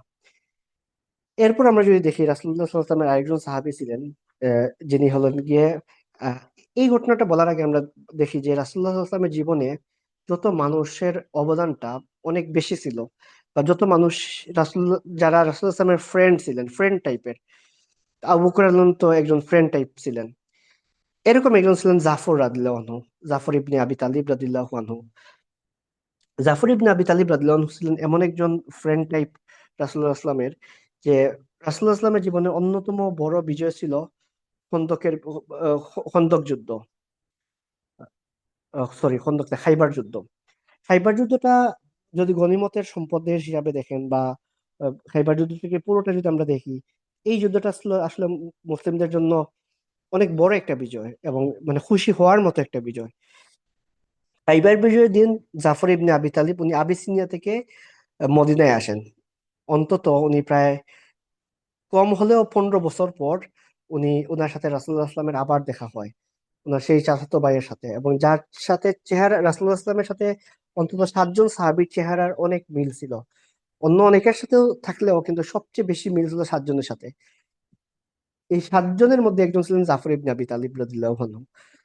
তো উনি যখন খাইবার বিজয়ের পর মদিনায় আসেন, তখন রাসূলুল্লাহ সাল্লাল্লাহু আলাইহি ওয়াসাল্লাম বললেন, যে ওনার এক্সপ্রেশনটা এমন ছিল যে আজকে আমি কি কারণে খুশি, এটা আসলে আমি বুঝতেছি না, সেটা কি খাইবার বিজয়ের কারণে, নাকি জাফর ইবনে আবি তালিবের আগমনের কারণে। অর্থাৎ উনি আজকে অনেক খুশি। তো এই খুশিটা খাইবার বিজয়ের কারণে খুশি, নাকি জাফরের কারণে, ওই জিনিসটা দিয়ে উনি একটু চিন্তা করতেছেন যে আমি কি কারণে খুশি হতে পারি। এই দুইটাই তো আমার কাছে এতটাই মূল্যবান, এতটাই আমার প্রিয়, যে এই কারণে আমি আজকে আসলে অনেক খুশি। তো সেই জাফর ইবনে আবি তালিব রাদিয়াল্লাহু আনহু উনি মুতার যুদ্ধে ইন্তেকাল করেন, শাহাদাত বরণ করেন। মুতার যুদ্ধে রাসূলুল্লাহ সাল্লাল্লাহু আলাইহি ওয়াসাল্লাম 3 জন সেনাপতি নিয়োগ করেন, সেই 3 জনের মধ্যে একজন ছিলেন জাফর ইবনে আবি তালিব। জাফর ইবনে আবি তালিব ইন্তেকালের পর রাসূলুল্লাহ সাল্লাল্লাহু আলাইহি ওয়াসাল্লাম তার পরিবারের কাছে যান।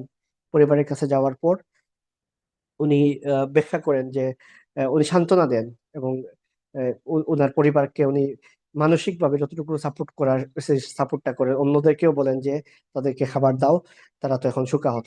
এখান থেকে আমরা একটা টার্ম বা একটা কালচারটা পাই, সেটা হলো গিয়ে কেউ যদি মারা যায় তাকে যেন অন্যান্য পরিবার এই 2-3 দিন তাকে যেন খাবারটা দেয়, কারণ এই সময় তো তারা ওইসব নিয়ে ব্যস্ত, তাদের শোকাহত। তো এইটা একটা এইটা একটা কালচারটা, যে রেওয়াজটা, যে সুন্নাটা, সেই সুন্নাটা আমরা এই জায়গা থেকে পাই।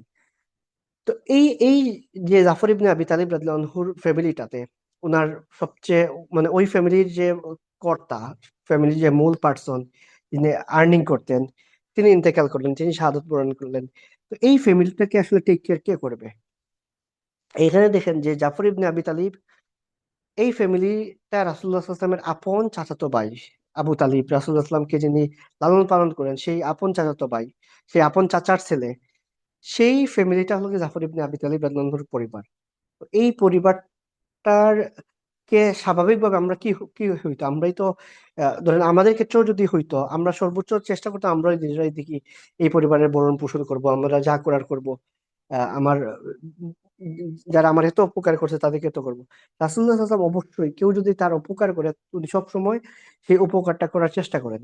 কিন্তু টপ অফ দ্যাট, রাসূলুল্লাহ সাল্লাল্লাহু আলাইহি ওয়াসাল্লাম শুধু তাকে ডিপেন্ডেন্ট বানান নাই। আমাদের যুগে আমরা কি করি, কারো উপকার করতে গিয়ে, কেউ আমার উপকার করলো, তার উপকার করতে গিয়ে তাকে আমরা ডিপেন্ডেন্ট বানাই ফেলি, এবং তার সাথে আমরা এমন ভাবে বিহেভ করি যেন সে আমাদের সাহায্য, আমাদের দয়া ছাড়া সে আর চলতে পারে না। এইটা হলো কি আমাদের সমাজের কাউকে উপকার করা বা কাউকে ভিক্ষা দেয়া, এইটার ফলে যে প্রবলেমটা অ্যারাইজ করে, সেই প্রবলেমটা যে তার উপকার করতে গিয়ে আসলে দিন শেষে আমি তার এমন একটা লস করলাম, সেই লসটা আসলে সে সারাটা জীবন কভার করতে পারবে না। কারণ ফিনান্সিয়াল সিচুয়েশন আমারও তো খারাপ হতে পারে। তো আমার ফিনান্সিয়াল সিচুয়েশন তখন ভালো ছিল, তখন আমি তাকে শুধু টাকাই দিয়ে গেলাম। এই শুধু টাকাই দিয়ে যাওয়ার ফলে দেখা গেল যে ওই পরিবারও খুশি, আমিও খুশি, কিন্তু ওই পরিবারের ছেলেরা বড় হচ্ছে, মেয়েরা বড় হচ্ছে, তাদেরকে শুধু আমি টাকাই দিয়ে দিলাম, তাদেরকে নার্চারিং করলাম না। দেখা গেল ঠিকই ওই ছেলে মেয়েরাও কিন্তু দিন শেষে আমার উপর ডিপেন্ডেন্ট হয়ে গেল। এবং এইখান থেকে আসলে যখন আমার অবস্থা যদি খারাপ হয় বা আমার যদি কিছু হয়, আমার পরবর্তী জেনারেশন কি তাদের সাথে ওই রকম ভাবে ট্রিট করবে কিনা? স্বাভাবিকভাবে তো কেউ করে না। তো এই একটা পরিবার, এই পরিবারের কেস স্টাডিটাও কিন্তু খুবই ইম্পর্টেন্ট, যে যেই পরিবারটা রাসূলুল্লাহ সাল্লাল্লাহু আলাইহি ওয়াসাল্লামকে নার্চার করে, সেই পরিবারটা যখন বিপদে পড়ে বা সেই পরিবারের কর্তা যখন মারা যান, তখনও কিন্তু রাসূলুল্লাহ সাল্লাল্লাহু আলাইহি ওয়াসাল্লাম সেই পরিবারের রেসপন্সিবিলিটিটা যতটুকু নেন, কিন্তু তাকে সেই পরিবারটা যে যে তার উপর ডিপেন্ডেন্ট হবে, সেইটার উনি ব্যবস্থাটা করেন নাই। এবং সেই না করাটার মধ্য মধ্য দিয়ে আমরা বুঝতে পারি রাসূলুল্লাহ লিডারশিপ শেখান। এটা কিভাবে? তো জাফর ইবনে আবি তালিব রাদিয়াল্লাহু আনহু, উনার একজন ছেলে ছিল যার নাম আব্দুল্লাহ ইবনে জাফর। সেই ছেলের বয়সটাও কিন্তু ওই আব্দুল্লাহ ইবনে আব্বাস রাদিয়াল্লাহু আনহু, আব্দুল্লাহ ইবনে উমর রাদিয়াল্লাহু আনহুর মতো উনি ওই রকমই টিনেজার ছিলেন, বা তাদের চাইতে একটু বয়সটা একটু কমও হতে পারে। ওনার বয়স তখন 12-15 বছর এরকমই হবে। রাসূলুল্লাহ সাল্লাল্লাহু আলাইহি ওয়াসাল্লাম একদিন মদিনার বাজারে দেখলেন যে সেই ওনার চাচাতো ভাইয়ের ছেলে, যার বাবা কিছুদিন আগে ইন্তেকাল করে, শাহাদাত বরণ করে, সেই ছেলেটা বাজারে বেচা বিক্রি করতেছে, অর্থাৎ বিজনেস করতেছে মদিনার বাজারে। স্বাভাবিকভাবে আপনি চিন্তা করেন, আমরা এই জায়গায় হলে বা আমাদের অথরিটিরা যদি এই জায়গায় হয়, আমরা কি করতাম? কিরকম? যে ধরেন আমি আমার ইউনিয়নের চেয়ারম্যান, এমপিটা না বললাম, ইউনিয়নের চেয়ারম্যান বা উপজেলার চেয়ারম্যান, এরকম একটা পলিটিক্যাল পজিশন আমি হোল্ড করি। আমার চাচাতো আমার চাচাতো ভাই ইন্তেকাল করলেন কয়েকদিন আগে। ইন্তেকাল করলেন মানে হলো গিয়ে, সেটা হলো গিয়ে গ্রেটার কজের কারণে, সেটা ইসলামের জন্য শাহাদাত বরণ করে, বা আমরা যদি আমাদের সময় চিন্তা করি যে আমাকে বাঁচাইতে গিয়া বা এরকম কোন একটা কিছু করতে গিয়ে উনি ইন্তেকাল করলেন, এবং সেই পরিবারটাকেও আমি যতটুকু সম্ভব আমি মেন্টাল বলেন, সবকিছু বলেন, ছেলেমেয়ের পড়াশোনা বলেন, সাপোর্ট করতেছি। এই জায়গায় যদি দেখা যায় সেই চাচাতো ভাইয়ের ছেলে, সে যদি আমাদের এলাকায় বিজনেস শুরু করে, একটা দোকান শুরু করে, বা এরকম একটা অড জবটা দিয়ে শুরু করতে চায়, আমি এই জায়গায় কি রিয়েক্ট করব? কারণ আমি তো তখন তো পাওয়ারফুল, আমি তো তখন ইউনিয়নের চেয়ারম্যান, আমি উপজেলার চেয়ারম্যান, তো আমি এমপি। আমাকে লোকজন বলবে যে মানে দেখছো কি হইলো, সেই যেই লোকটা সারাটা জীবন তোমাকে সাপোর্ট করলো, তোমাকে এই জায়গায় নিয়ে আসলো, সেই পরিবারটা এখন বিপদে পড়লো, এখন সেই পরিবারটা দেখো বাজারে ব্যবসা করে খাচ্ছে, আর তুমি এখন উপজেলা চেয়ারম্যান, ইউনিয়নের চেয়ারম্যান, তুমি এটা হয়ে লাভটা কি হইলো? তুমি তাদের কি উপকার করলা? এরকম কিন্তু এইসব কালচারের কারণে কিন্তু যেই ছেলেটা, আমার চাচাতো ভাইয়ের ছেলেটা বিজনেস করতে চাইছিল, তার পুরো প্রতিভাটা আমি আটকাই দিব, বা তার প্রতিভাটা পুরো সমাজটা ওই প্রতিভার বিকাশটা হতে দিবে না। এটাই কিন্তু আমাদের সমাজের কালচার, এবং এটাই কিন্তু আমাদের সমাজের যারা লিডার তারা কিন্তু অনেক কিছু চিন্তা করে যে আমারও তো একটা ইজ্জত আছে, তুমি যদি এখন বাজারে ব্যবসা করো, মাত্র তোমার বাবা মারা গেল, মানুষ আমাকে কি বলবে, যে আমি তোমাকে মনে হয় কিছু দিচ্ছি না। এরকম কিন্তু আমরা এই জিনিসটাকে ডিল করতাম। কিন্তু দেখেন আল্লাহ রাসূল সাল্লাল্লাহু আলাইহি ইসলাম, ওনার যে চাচাতো ভাইয়ের ছেলে আব্দুল্লাহ ইবনে জাফর, উনি যখন মদিনার বাজারে ব্যবসা শুরু করেন, তখন কিন্তু তিনি তাকে এইভাবে ডিল করেন নাই। বলেন নাই যে তোমার চাচা হলো গিয়ে নবী, তোমার চাচা হলো গিয়ে এই এই শহরের সবচেয়ে বড় নেতা, আমরা তো এখনো বেঁচে আছি। আমরা বলি না যে আমরা তো এখনো বেঁচে আছি রে বেটা, তুমি কি মানে আমরা বেঁচে থাকতে তুমি কেন কষ্ট করবা। এভাবে বলে এইরকম আদর করে কিন্তু এদের যে কোনো মানুষের প্রতিভাটা বিকশিত হতে দেই না। কিন্তু রাসূলুল্লাহ সাল্লাম তাকে এইরকম কিছুই বলেন নাই, বরং রাসূলুল্লাহ সাল্লাম তার জন্য দোয়া করেন যে আল্লাহ তোমার ব্যবসার মধ্যে বরকত দান করো, এবং উনি ওনাকে অ্যাপ্রিসিয়েট করেন যে তুমি যেন ভালো ব্যবসায়ী হও। তো আমরা আব্দুল্লাহ ইবনে জাফর রাদিয়াল্লাহু আনহু, উনি কিন্তু আমরা আসলে ওনার ব্যাপারে খুবই কমই জানি। উনি আসলে দিন শেষে যেটা দেখা যায় যে উনি তো সাহাবীদের সেই জেনারেশন, যে জেনারেশনটা ছিল রাসূলুল্লাহ সাল্লাল্লাহু আলাইহি ওয়াসাল্লামের ইন্তেকালের পর একটা জেনারেশন লিড দেয়, আবু বকর, ওমর, উসমান, আলী রাদিয়াল্লাহু আনহুম, এই জেনারেশনের পরের জেনারেশনের। তো ওই জেনারেশনের মধ্যে যখন আব্দুল্লাহ ইবনে আব্বাস, আব্দুল্লাহ ইবনে ওমর, আব্দুল্লাহ ইবনে জাফর, হাসান ইবনে আলী, হুসাইন ইবনে আলী, এই জেনারেশনের মধ্যেই কিন্তু একজন। তো ওই জেনারেশনের মধ্যে দেখা যায় যারা সবচেয়ে ধনী সাহাবী ছিলেন, এই যারা কোটিপতি ছিলেন ওই যুগের, তার মধ্যে একজন হন এই আব্দুল্লাহ ইবনে জাফর রাদিয়াল্লাহু আনহু। এবং সেই কোটিপতি হওয়া, সেই ধনী হওয়া, সেই সমাজের সবচেয়ে বড় ব্যবসায়ী হওয়া, এইটা কিন্তু আহ, মানে কারো উপর ডিপেন্ডেন্ট হয়ে হন নাই। উনি কিন্তু ওই যে রাসূলের যুগে যে ব্যবসাটা শুরু করেন, সেই ব্যবসাটার কন্টিনিউশনটা করেন, এবং এর ফলে দেখা যায় উনি ওই যুগের ওনার সময়ের সবচেয়ে বড় বিজনেসম্যান হন, সবচেয়ে বড় এন্টারপ্রেনার হন, এবং ওই সময় সবচেয়ে বড় প্রভাবশালী বিজনেস লিডার হন। তো এই যে বিজনেসম্যান হওয়া, উনি ওনার লাইফটা যে ওইভাবে নিয়ে যাওয়া, সেই নিয়ে যাওয়ার পেছনেও কিন্তু আমরা যদি দেখি যে পুরো মদিনার সমাজটা ইকোসিস্টেমটা রাসূলুল্লাহ সাল্লাল্লাহু আলাইহি ওয়াসাল্লামের যে উৎসাহ বাণীটাও কিন্তু একটা ইম্প্যাক্ট করে। রাসূলুল্লাহ সাল্লাম এইটা না করে যদি তাকে অন্যভাবে বুঝাইতেন, তখন কিন্তু আব্দুল্লাহ ইবনে জাফর উনি কিন্তু এত বড় বিজনেসম্যান হতে পারতেন না। এটা একটা এক্সাম্পল যে রাসূলুল্লাহ সাল্লাম কিভাবে সামান্য একটা কথা দিয়ে, সামান্য একটা কাজ দিয়ে পুরো ইকোসিস্টেমটা তরুণদের জন্য বিল্ড করে, কিভাবে তাদেরকে নেতৃত্বের উপযোগী করেন। শুধুমাত্র তাদেরকে পলিটিক্যাল লিডার না, তাদেরকে তিনি বিজনেস লিডার হিসেবেও রাসূলুল্লাহ সাল্লাম গড়ে তোলেন।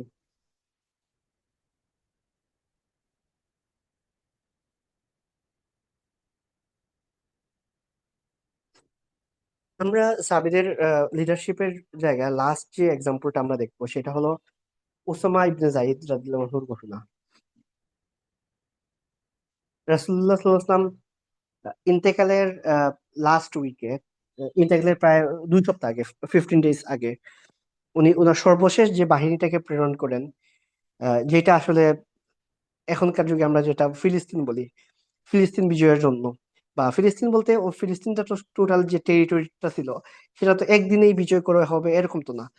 ওই যে বাহিনীটা যেটা আসলে ওই জার্নিটা যে শুরু হওয়া, সেই জার্নিটা যেই সাহাবের মাধ্যমে শুরু হয়েছিল ওসামা ইবনে যায়েদ রাদিয়াল্লাহু আনহু। এই ঘটনা আমরা কম বেশি সবাই জানি। ওনার বয়স ছিল কম, মাত্র 17 বছর বয়স, এবং ওনার আন্ডারে রাসূলুল্লাহ সাল্লাল্লাহু আলাইহি ওয়াসাল্লাম তার সব বিখ্যাত সাহাবীদেরকেই কিন্তু রেডি করেন। যে এখানে ছিলেন আবু বকর রাদিয়াল্লাহু আনহু, ওমর রাদিয়াল্লাহু আনহু থেকে শুরু করে, তাদের বয়স 60 আপ ছিল তখন, 55 আপ, 50 আপ। সেই সব সাহাবীরা কিন্তু এই এই পুরো ক্যাম্পেইনটাতে ছিলেন, এই বাহিনীটাতে ছিলেন। এবং এই বাহিনীর নেতা হিসেবে রাসূলুল্লাহ সাল্লাল্লাহু আলাইহি ওয়াসাল্লাম মাত্র 17 বছর বয়সী একজন যুবককে সিলেক্ট করেন।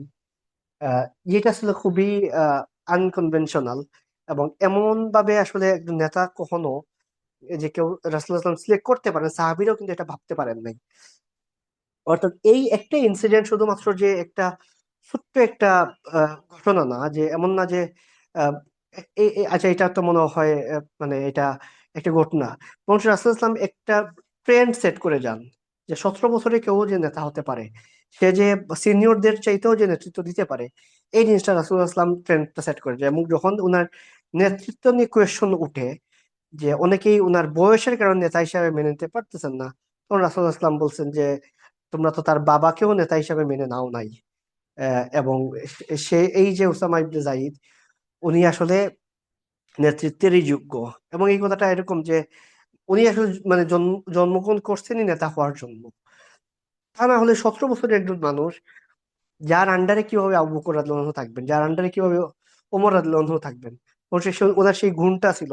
এবং আমরা পরবর্তী সময়ে যে ওসামা ইবনে জাইদ রাদিয়াল্লাহু আনহু, ওনার যে অভিযানগুলো ছিল সেই অভিযানগুলোতেও আমরা দেখতে পাই যে এমন না যে রাসূলুল্লাহ ওনাকে ইমোশনালি বায়াসড হয়ে, আস্তাগফিরুল্লাহ, এটা তো বলাই যাবে না যে এরকম কোনো কারণে ওনাকে সিলেক্ট করেন। রাসূলুল্লাহ সাল্লাল্লাহু আলাইহি ওয়াসাল্লাম ইন্তেকালের পরও কিন্তু উসামা বিন জাইদ রাদিয়াল্লাহু আনহু উনি ওনার সেই নেতৃত্ব গুণের প্রমাণটা রাখেন, যে উনি আসলেই যে একজন নেতা ছিলেন, উনি আসলে যে সমাজটাকে নেতৃত্ব দিতে পারেন, যুদ্ধে নেতৃত্ব দিতে পারেন, সেই জিনিসটা উনি প্রুভ করেন।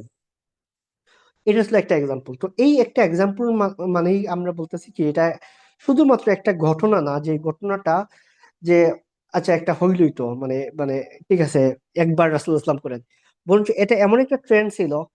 এটা যদি রাসূলুল্লাহ সাল্লাল্লাহু আলাইহি ওয়াসাল্লাম না করতেন, কিন্তু পরবর্তী সময়ে যদি কেউ এরকম কাউকে নেতা বানাইতো, এটা কিন্তু কোয়েশ্চন উঠতো যে এত কম বয়সী মানুষকে তুমি কিভাবে নেতা বানাও, কিভাবে তার একটা বাহিনী প্রেরণ করো। এটা কিন্তু হয় নাই বিকজ অফ রাসূলুল্লাহ সাল্লাল্লাহু আলাইহি ওয়াসাল্লাম তরুণদেরকে, যে বাচ্চাদেরকে, যে শিশুদেরকে নেতৃত্বের জন্য উপযোগী করেন। এবং উনি ওনার সময় যে একজন টিনেজারকে এত বড় একটা ক্যাম্পেইনের নেতা বানান। আমাদের সময় একটা 17 বছর বয়সী মানে কি, সে ভার্সিটির first year second year student. সে যদি ভার্সিটির first year second year student হয়, আমাদের সময় তো একটা কে এমপি হতে পারবে, কে ইউনিয়ন পরিষদের চেয়ারম্যান হতে পারবে, এটারও কিন্তু কে মন্ত্রী হতে পারবে, এটারও কিন্তু একটা এজ লিমিট আছে, যে এই বয়সের কেউ হইলে এটা পারবে না। তো এইটাতে ধরেন আমাদের সমাজটা, আমরা বলি না যে লিডারশিপ, মানে আমরা ক্ষমতায় গেলে লিডারশিপ এই করব সেই করব, কিন্তু আমাদের সমাজটা তো লিডারশিপটাকে স্টিল না, এটা তো আমরা অনেকেই বলেন মধ্যপ্রাচ্য বর্বরতা, মধ্যযুগীয় বর্বরতা। তো আমাদের সময় দেখেন লিডারশিপটাকেও কিন্তু কত ওয়েতে একটা মধ্যযুগীয় বর্বরতা, যেটা আসলে বলে হয় ইউরোপের ক্ষেত্রে, সেই মধ্যযুগীয় বর্বরতার চাইতেও কিন্তু কি কত রকমের বর্বর একটা সিস্টেম। যে ইউনিয়ন পরিষদের চেয়ারম্যান কেন 25 অথবা 35, এই নাম্বারটা আমার অ্যাকচুয়ালি এই মুহূর্তে মনে পড়ে না। যে এমপি হওয়ার ক্ষেত্রে সম্ভবত একটা এজ লিমিট আছে, যে এই বয়সের কেউ এমপি হতে পারবে না, এই বয়সের কেউ ইউনিয়ন পরিষদ চেয়ারম্যান হতে পারবে না। অথচ 2026 সালে এসেও কেন এইজ লিমিটটা থাকবে? লিডারশিপের জন্য কি এইজ এইজ যে লাগে না, সেটা মধ্যযুগীয় সেই সময়টাতে আমরা দেখে আসলাম। আর এই যুগে এসে বলা হচ্ছে যে লিডারশিপের জন্য নাকি এইজের একটা লিমিট লাগবে। তার মানে কি, মানুষ যার বয়স 24 পর্যন্ত তার মধ্যে লিডারশিপ নাই, হঠাৎ করে 25 হওয়ার সাথে সাথে তার মধ্যে লিডারশিপ চলে আসে? এইটা যে হিস্ট্রিক্যালি প্রুভেন না, সেটার এক্সাম্পলটা আমরা অহরহ এক্সাম্পলটা দেই। ওসামা ইবনে জাইদ রাদিয়াল্লাহু আনহু এক্সাম্পলটা শুধু কোনো এক্সেপশনাল এক্সাম্পল না, আমরা মুসলিম হিস্ট্রিতে আরো এমন এক্সাম্পল দেই যারা 17 বছর 15 বছর বয়সে তারা কিন্তু তাদের সময়ের নেতা ছিলেন। আমরা মোহাম্মদ বিন কাসিমের এক্সাম্পল জানি, তারিক বিন জিয়াদের এক্সাম্পল জানি, মোহাম্মদ আল ফাতির এক্সাম্পল জানি, যারা আসলে 15 থেকে 17 21 বছর বয়সেই এত বড় বড় সিরিয়াস ক্যাম্পেইনের তারা নেতৃত্ব দেন। তো এইসব জিনিসগুলা যে আমরা একত্রিত করে বলি, সেটা হলো রাসূলুল্লাহ ইসলামের যুগে লিডারশিপটাকে উনি যেভাবে লিডারদের যেভাবে গ্রুমিং করেন, যেভাবে লিডারদেরকে পরবর্তী সময়ের জন্য নেতৃত্বের উপযোগী করেন, সেটা 2026 সালেও এসে দেখি আমরা তরুণদেরকে নেতা হওয়ার পেছনে কত ধরনের অবস্টাকল দেখা দিচ্ছে, কত ধরনের বাধা আছে। আপনি চিন্তা করেন, রিসেন্ট টাইমে বাংলাদেশের কনটেক্সটে আহ যে জিনিসটা হলো কি, ধরেন ছাত্র উপদেষ্টা। তো ছাত্র উপদেষ্টার যখন প্রথম দিকে যখন ছাত্র উপদেষ্টা তারা হয় মন্ত্রীর মর্যাদা, তখন কিন্তু অনেকেই সমালোচনা করে যে মানে এই এই এত কম সময়ের তরুণ, এত ছোট, এরা আবার মন্ত্রিত্ব, এরা আবার এটা। আমরা লেটার স্টেজ বলতেছি না যে এরা আসলে কি করছে, কি অবদান। আমরা বলতেছি এই যে যাদের বয়স অলরেডি 25 বছর 27 বছর, তারা যে একটা রাষ্ট্রের পাওয়ারফুল একটা জায়গায় হোল্ড করবে, সেইটা মেনে নেওয়ার জন্য 2026 সালে এসেও মানুষ প্রস্তুত না। এই জন্য কিন্তু প্রথম দিকে যখন যারা হয়, তখন তাদের বয়সের কারণে কিন্তু কোয়েশ্চেন গুলা করে। আমরা দেখি যে এইটা এটা যে লিডারশিপ হওয়া, এই পুরো আমাদের সমাজের ইকোসিস্টেমটা কিভাবে আমাদেরকে লিডার হতে বাধা দেয়, তার অন্যতম একটা এক্সাম্পল আপনি দেখেন ওমর ইবনুল খাত্তাব রাদিয়াল্লাহু আনহুর সময়। ওই সময়টাতে উনিও কিভাবে, অর্থাৎ সাহাবীরা তো রাসূলুল্লাহ সাল্লাল্লাহু আলাইহি ওয়াসাল্লামকে দেখে শিখছেন। তো সেই জায়গায় যদি আমরা দেখি যে ওই সময়ের যারা উপদেষ্টা যদি আমরা বলি, এবং উমর রাদিয়াল্লাহু সময়ের যে পুরো মন্ত্রী পরিষদ যদি বলি, ওই সময় কিন্তু ওইরকম স্ট্রাকচার রয়েছে তো, যেটা আমাদের সময় আছে অমুক মন্ত্রণালয়ের জন্য এটা, ওইরকম ভাবে তো স্ট্রাকচার ছিল না, কিন্তু উপদেষ্টা ছিল ওনার। তো ওনার উমর ইবনুল খাত্তাব রাদিয়াল্লাহু আনহু উপদেষ্টা যারা ছিলেন তাদের মধ্যে নাম্বার ওয়ান যার নামটা আছে উনি কে ছিলেন? উমর ইবনুল খাত্তাবের রাদিয়াল্লাহু আনহুর উপদেষ্টার মধ্যে সর্বপ্রথম যে নামটা আসে তিনি ছিলেন আব্দুল্লাহ ইবনে আব্বাস রাদিয়াল্লাহু আনহু। আব্দুল্লাহ ইবনে আব্বাস রাদিয়াল্লাহু আনহু কে ছিলেন? এই যে আমরা একটু আগে যে আলোচনাটা করলাম, রাসূলুল্লাহ সাল্লাল্লাহু আলাইহি ওয়াসাল্লামের চাচাতো ভাই, রাইসুল মুফাসসিরিন, উনি ছিলেন উমর ইবনুল খাত্তাব রাদিয়াল্লাহু আনহুর উপদেষ্টা। তো ওনাকে যখন উপদেষ্টা নিয়োগ করা হয় তখনই কিন্তু এই সময়ের মতো এই আওয়াজটা উঠে যে এত ছোট, তখন অনেক প্রবীণ সাহাবীরা বলতেছেন যে তুমি তোমার মন্ত্রী পরিষদে তোমার উপদেষ্টার মধ্যে বা তোমার কোর মিটিং এ এমন একটা বাচ্চারে রাখতেছো। তো আমাদেরকেও বলতো, আমরাও তো আমাদের নাতিপুতিরে নিয়ে আসতাম, আমাদেরও তো আছে, তো তুমি যে তাকে নিয়ে আসলা। তখন ওমর ইবনুল খাত্তাব রাদিয়াল্লাহু আনহু একদিন একটা কুইজ করেন, যে উনি জিজ্ঞেস করলেন যে সূরা নাসর যেটা আছে, ইজা জা নাসরুল্লাহি ওয়াল ফাতহ, এই সূরাটাতে আসলে মানে কি বলা হলো, এই সূরাটার ব্যাখ্যাটা কি? তখন সবাই বললো যে মক্কা বিজয়ের পর সবাই দলে দলে ইসলাম গ্রহণ করবে, এবং মক্কা বিজয় হলে অনেক মানে ইসলামটা স্প্রেড হবে অনেক বেশি। যেটা আমরা দেখি যে মক্কা বিজয়ের সময় মাত্র মানে এই ক্যাম্পেইনটাতে 10,000 সাহাবী ছিলেন, মদিনাতে ধরেন আরো যদি 10,000 হয় বা 5-7 হাজার হয়, 15-20 হাজার সাহাবী ছিলেন, কিন্তু এর 1.5-2 বছর পর যখন বিদায় হজের ভাষণ হয়, তখন কিন্তু প্রায় 1,25,000-এর মতো সাহাবী ওই ওই ভাষণটাতে ছিলেন। তার মানে এই নাম্বার অফ পপুলেশনটা কি হবে, কয়েক গুণ বেড়ে যায় মাত্র 2 বছরে। তো এটা একটা ব্যাখ্যা, তো ম্যাক্সিমাম সাহাবী এই ব্যাখ্যাটাই বলেন।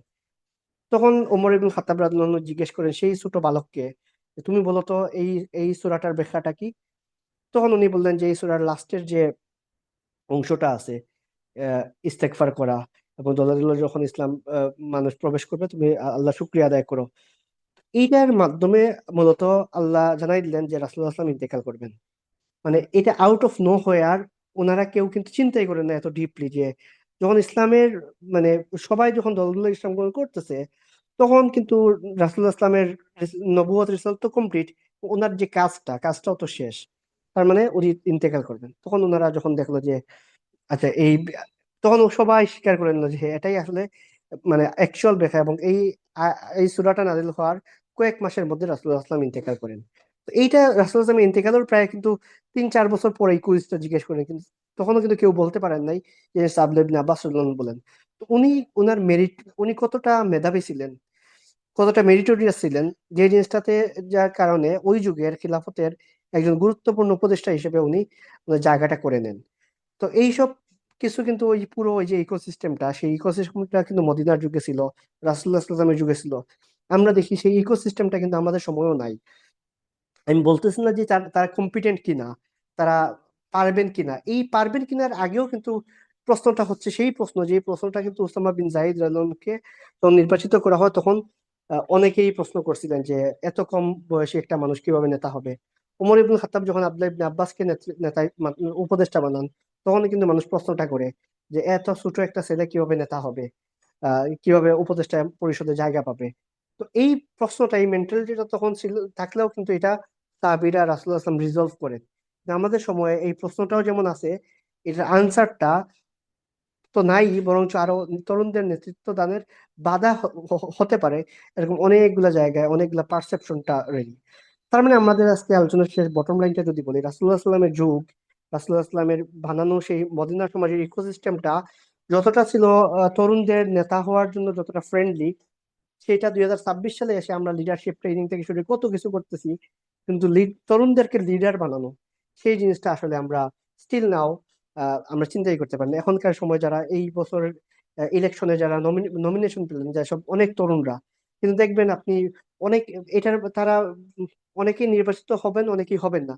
কেউ আছে ব্যক্তিগত ক্যারিশমা থেকে হবেন, কিন্তু যারা হবেন না তার মধ্যে অন্যতম একটা কারণ হলো গিয়ে এই যে ওল্ড জেনারেশনটা, তারা এই তরুণদেরকে স্টিল নাও নেতা হিসেবে মেনে নিতে প্রস্তুত না।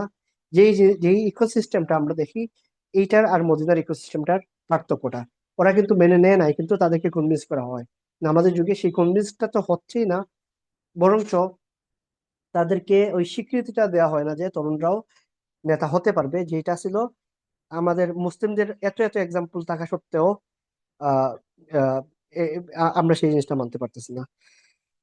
জাযাকাল্লাহু খাইরান। এই ছিল আজকে আমাদের আলোচনাটার মূলত যে টপিকটা নিয়ে আমরা আলোচনা করার চেষ্টা করলাম, সেটা যেখানে রাসূলুল্লাহ সাল্লাল্লাহু আলাইহি ওয়াসাল্লাম কিভাবে তরুণদেরকে নেতা হিসেবে উনি তুলে ধরেন এবং নেতৃত্ব গুণের জন্য তাদেরকে উনি রেডি করেন। ধন্যবাদ প্রিয় আরিফুজ্জামান ভাইকে। খুব চমৎকার ভাবে সিরাতের আলোকে বাচ্চাদের নেতৃত্ব শেখানোর কৌশল এবং বিভিন্ন ঐতিহাসিক প্রেক্ষাপট নিয়ে আলোচনা করার জন্য জাযাকাল্লাহ খাইর। প্রিয় উপস্থিতি, আমাদের